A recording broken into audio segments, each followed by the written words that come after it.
Here is my games mechanic Unreal criteria slides. So, the assignment is to create a 3D platformer-like game, such as the ones you would find in the 90s, such as Super Mario 64 or Banjo and Kazooie. We have to design the game mechanics, as these game mechanics are the rules that the player's actions and responses are. We must draw up concept art for the character, levels, enemies, and items, and then design and build up the map. For example, we may to get the characters to walk in a unique way, have them interact with the environment and any enemies. We will be using Unreal Engine 4 to do this. The Unreal Engine 4 is a game builder that has been used by many companies to create a variety of different games, such as the Final Fantasy VII Remake, Darwin Project, Terminator Resistance, the Yandere Simulator, The Outer Worlds, Borderlands 3, and many, many more. As you can see, these are a lot of well-known games made on the engine, which is also a commonly used tool in the industry. So I've conducted some research on 3D platforming games, and there are many out in the market today. But because of this, you must make something that is unique and can stand out and not just blend in with the rest of the other ones made. Most 3D platformers are to rescue someone from the bad guy. For example, in Super Mario 64, you're trying to rescue Princess Peach.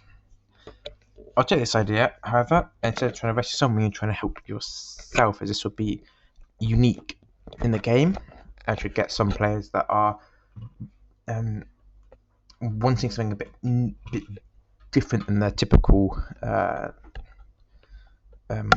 trope in the game. And there won't be a proper big boss, but you just have powerful bad guys such as ants, spiders, wasps, and such. So I've done some research on Mario for the gameplay mechanic. So I've looked at how Mario acts in the game Super Mario Odyssey, as this is the newest in the franchise, excluding any crossover games he has, such as Smash Bros. And Mario and Sonic at the Olympic Games. The basic movement in Mario games consist of walking, running, and jumping. These basic movements can be split into a variety of unique movements, such as wall jumping, double jumping, just to name a few. You can combine different moves to create newer ones, such as sprint jumping or stuff like that.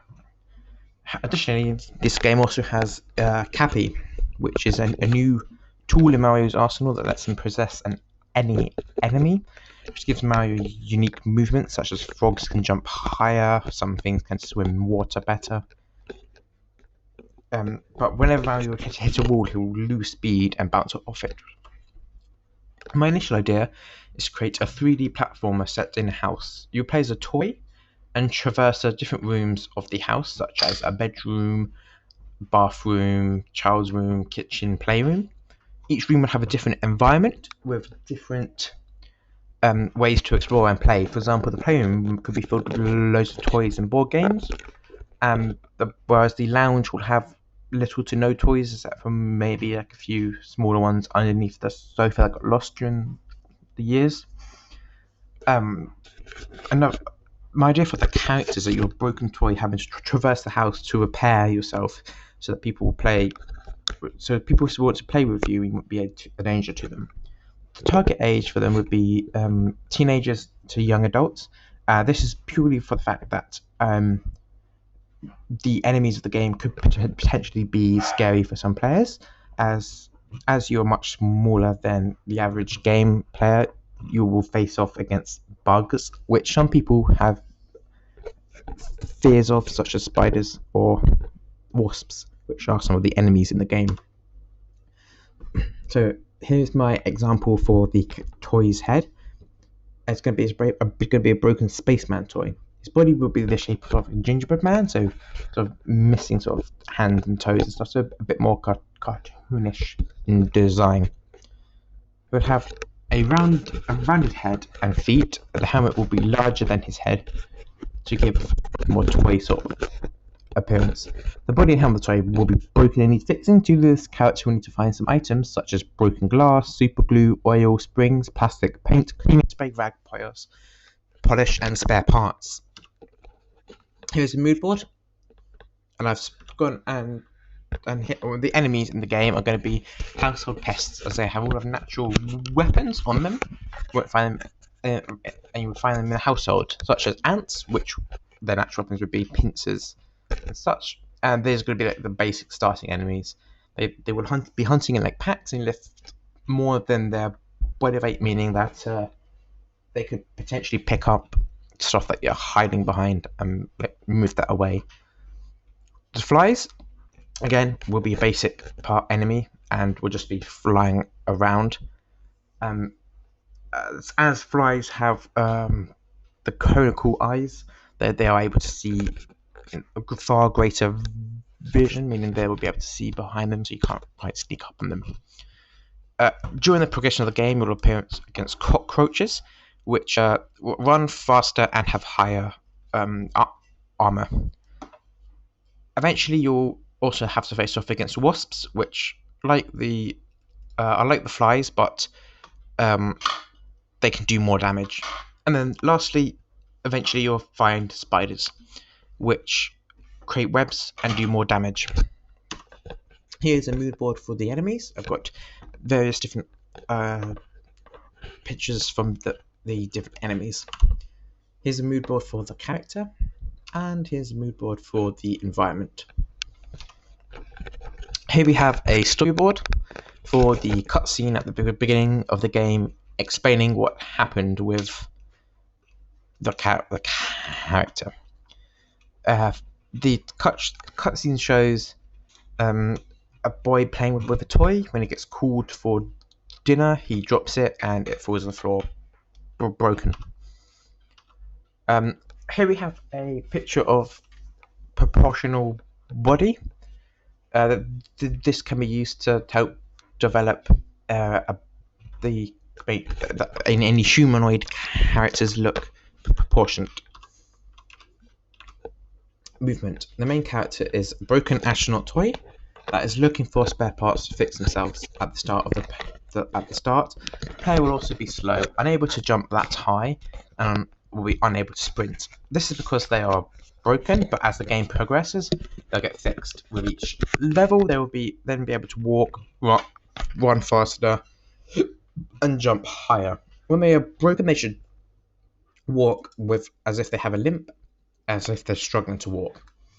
The character's movement will start slow, however, as the game progresses, we'll be able to increase the speed. The vertical jump will be low to begin with, but as they fix, but to jump higher.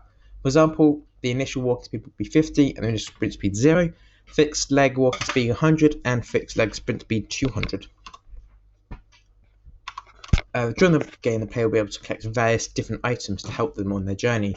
These items could be equipped with each other to create custom builds, such as toy armor and weapons, granting the player more health and attack damage, but providing greater speed decrease, thus making a sort of tank build.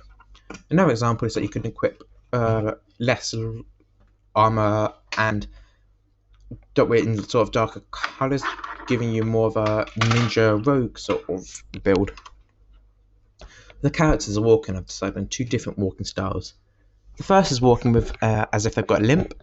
This would be at the start of the game, but as the game progresses, you'll be able to walk normally. Sprinting, again, decided to keep it locked until you fix the leg. This will get the player to want to help the character. Jumping, you jump at the start of the game, but it's more of a hop rather than a jump. But as you fix your player, you'll be able to jump higher. Crouching will be unlocked from the start of the game, but if you move when crouched or crate, it could potentially alert the enemies to your presence.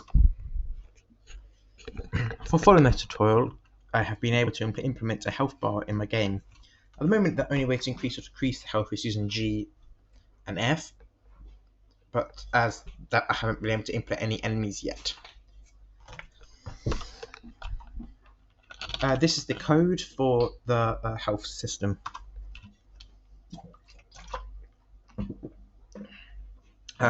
Attributes that will be modified will be the walking speed, jumping ability, as well as sprinting. As I've been saying before, the character will start off broken but will get fixed, increasing any stuff needed. But if you take too much damage, your repairs will go down rather than up, meaning that it'll be put back to square one. When you pick other items in the game, if it's a character, such as super glue, the player will unlock new movement abilities. By picking up the items and repairing a character, you access new abilities. You can also pick up items such as marbles and toothpicks, which a character will be able to use as weapons to defend themselves from various enemies. Here is my pickup mechanic code. Here's my evidence of key bindings, controllable character code, camera swap. I switched the camera from a first-person view to that of third person. That's because most platformer games are in a third-person view.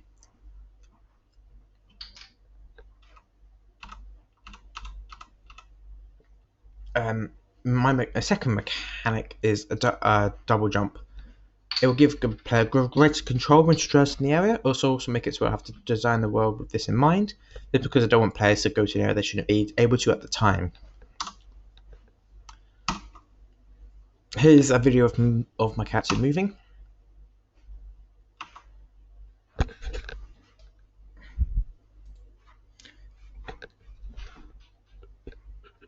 And here is the jumping mechanic. This jumping mechanic allows the player to jump 2 times. Once on the ground, once in the air.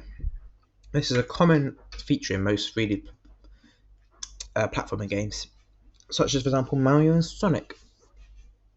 I ran into many different problems when doing this build. What's this? As I've never done this before, but I was able to get it fixed. My second mechanic is climbing, which will allow the player to climb up rough surfaces. Here is a design for the testing area. We'll have platforms to jump and their shapes to test gravity and collision. This was my original one. Here is my testing level, and here's a video of my testing level. I've implemented some on-screen prompts such as jump test or physics test, which tells the player what's inside each testing place. I think the jumping mechanic worked well, but as it has both single and double jump function. I like that I was able to get the gravity working on the wall. Is when I first programmed it, I cannot get it to work, which means if you jump, just keep going. We prepared to include more variety in the platform is a section of the world. And that is my stuff done.